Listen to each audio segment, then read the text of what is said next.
Assalamualaikum warahmatullahi wabarakatuh. Halo semuanya, selamat datang di video RBL kelompok kami, yaitu kelompok 3 TBB 20 Institut Teknologi Sumatera, dengan judul Percobaan Motor Listrik Sederhana dengan Variasi Baterai Tunggal dan Baterai Ganda, dengan anggota kelompok Restu Fajri Putra Wahana dari Prodi Matematika, Almira Konstantin dari Prodi Sains Aktuaria, Melita dari Prodi Sains Aktuaria, Ifah Nurul Rahma dari Prodi Sains Aktuaria, dan Dion Asian Manurung dari Prodi Sains Aktuaria.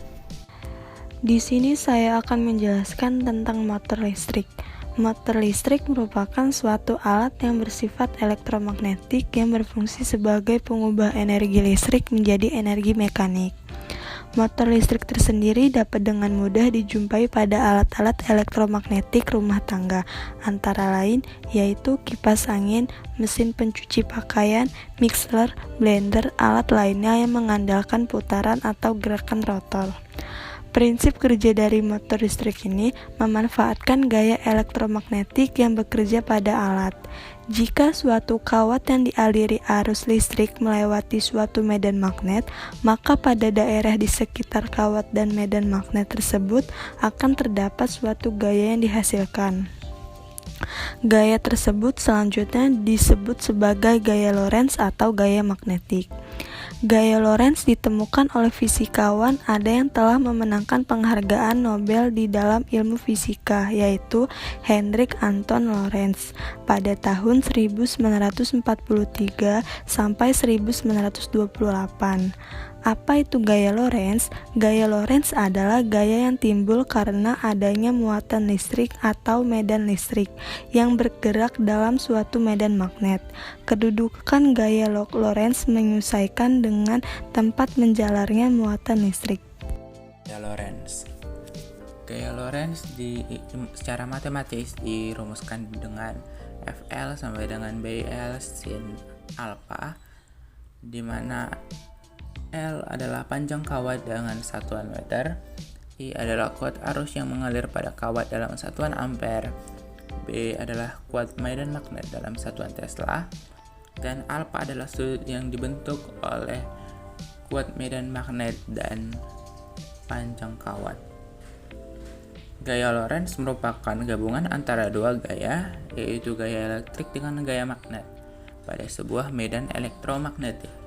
Gaya Lorentz dihasilkan oleh suatu muatan listrik yang bergerak jika sebuah arus listrik berada di dalam medan magnet B. Arah gaya Lorentz dapat ditentukan dengan aturan, yaitu dengan menelentangkan telapak tangan kanan, di mana ibu jari mewakili arah arus listrik yang mengalir, jari lainnya mewakili medan magnet, dan arah gaya Lorentz atau gaya magnetik diwakili oleh arah ke depan telapak tangan kanan, seperti yang terlihat pada gambar.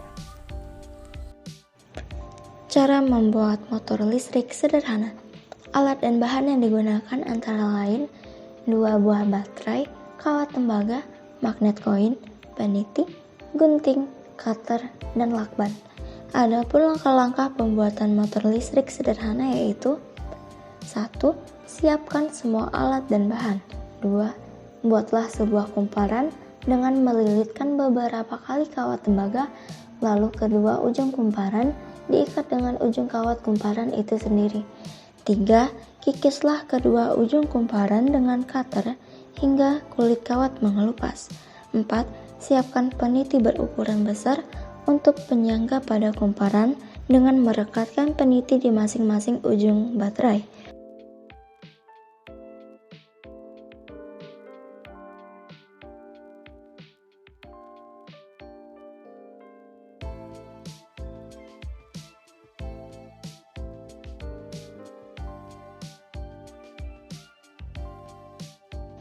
5. Letakkan magnet di atas baterai. 6. Letakkan kumparan yang telah dibuat pada penyangga. Dan 7. Untuk percobaan variasi menggunakan baterai ganda sama seperti langkah-langkah sebelumnya, tetapi menggunakan 2 baterai, di mana baterai tersebut telah disambungkan menggunakan lakban. Hasil percobaan baterai tunggal.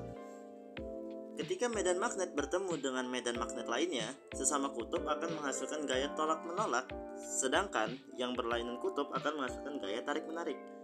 Sehingga gaya tolak dan gaya tarik-menarik antara kutub inilah yang akan menyebabkan suatu kumparan dapat berputar. Hasil percobaan pada baterai ganda. Suatu kumparan jika dialirkan arus listrik, maka akan menghasilkan medan magnet. Semakin besar arus listrik yang dialirkan, maka akan semakin besar pula medan magnetnya.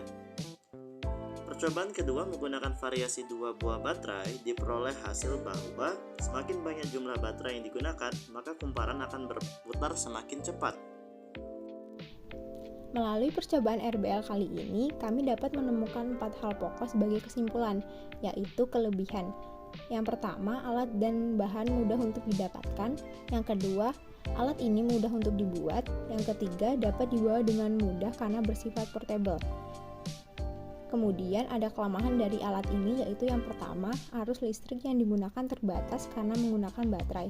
Yang kedua, harus melakukan perawatan secara rutin dan berkala. Yang ketiga, terkadang alat tidak dapat berfungsi karena aliran listrik tidak terangkai dan terhubung dengan sempurna. Adapun keunikan dari alat ini yaitu alat ini dapat digunakan sebagai bahan edukasi bahwa gaya Lorentz dapat diterapkan pada prinsip kerja motor listrik. Kemudian, sebagai alat untuk penelitian tentang kegunaan gaya Lorentz pada prinsip kerja motor listrik secara lebih mendalam. Adapun saran pengembangan untuk kedepannya yaitu memperbaiki tampilan alat sehingga mudah digunakan. Kemudian memperbaiki sistem arus agar alat memiliki akurasi yang maksimal. Sekian video RBL dari kelompok kami. Terima kasih telah menonton. Semoga bermanfaat. Sampai jumpa. Wassalamualaikum warahmatullahi wabarakatuh.